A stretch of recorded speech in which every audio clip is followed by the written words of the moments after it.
I'm Randy and I make candy, and today I'm making Scotch Mallows. Stick around.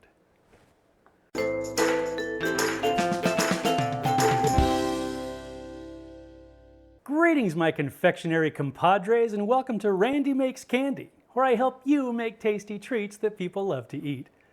Today we're making Scotch Mallows at the request of our compadre Jennifer. For those of you unfamiliar with this tasty treat, they're made by See's and consist of caramel and marshmallow covered in dark chocolate. Definitely one of my favorite See's candies. As always, I'd love to hear about your results if you decide to make your own Scotch Mallows, as well as suggestions for other recipes you'd like to see in future videos. Okay, let's make this happen. Make the salted caramel from this video and the marshmallows from this video, put them together, dip them in chocolate, and that's it. Okay, just kidding. Kind of. If you want these to be absolute top-notch, unbeatable Scotch Mallows, I really do recommend making the caramel and marshmallows yourself. If I'm honest though, that's an awful lot of work. And I'd only do it if it were a very special occasion.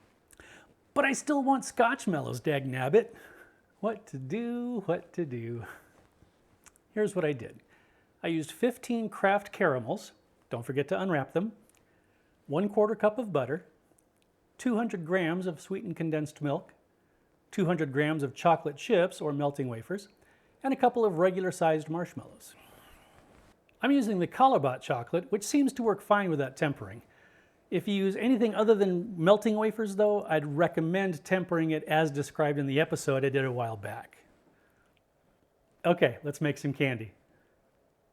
Melt the chocolate, I used the sous vide, and pour it into the mold.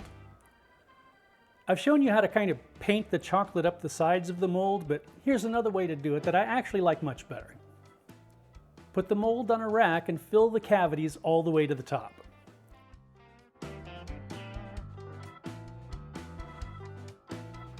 Give it a few body slams to release any air bubbles, then flip it over and let the chocolate drain out onto a SilPat or a piece of parchment or waxed paper.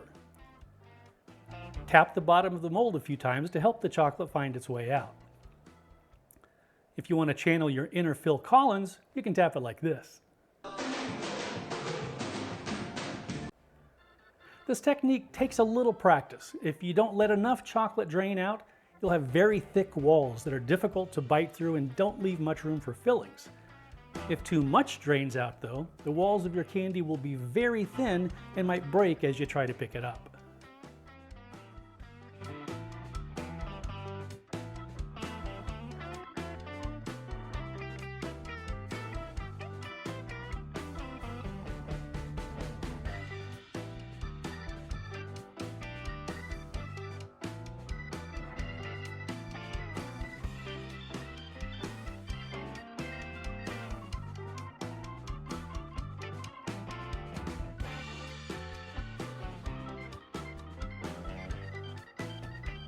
Leave the chocolate in the mold and on the SilPat to set. With a pair of kitchen shears, slice the marshmallows into thin discs. Slicing will deform them a bit, but you can stretch them back into circles and stick them to the SilPat.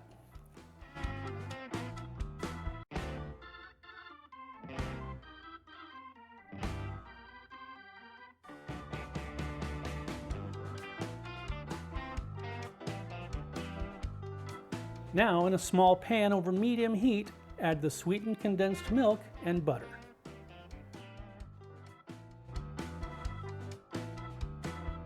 Stir until the butter is melted. Then add the caramels and turn the heat to medium-low.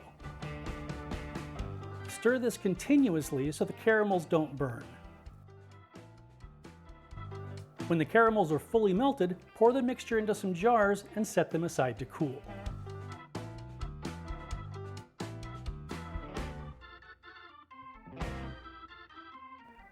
Do not, as I did the first time, put the hot caramel into the mold yet. You'll melt the chocolate that you worked so hard to get right. We made more of this caramel than we're going to use for this recipe, so save it for future recipes. I already have some episodes in mind that'll make use of it. Once the caramel has cooled to below 80 degrees Fahrenheit, spoon a little bit into the mold, top it with a marshmallow disc, and press it down.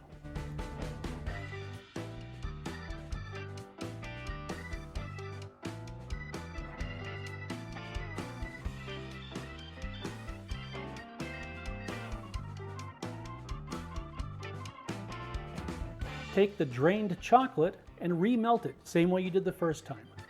Then pour it into the mold to cover the caramel and marshmallow.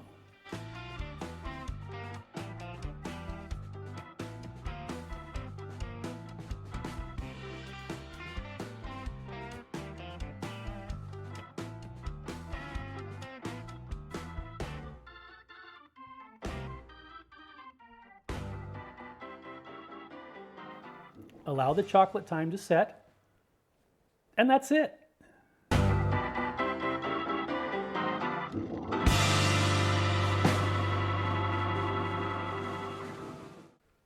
Okay, let's have a taste. Sláinte mhath.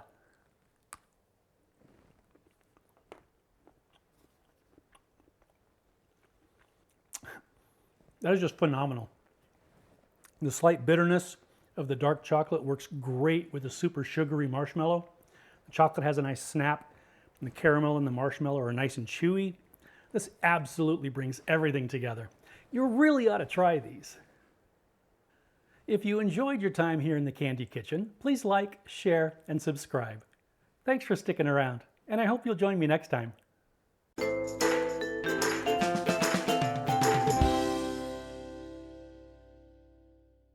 If you use anything other than real chocolate, no. If you use real chocolate or anything other than melting wafers or do not as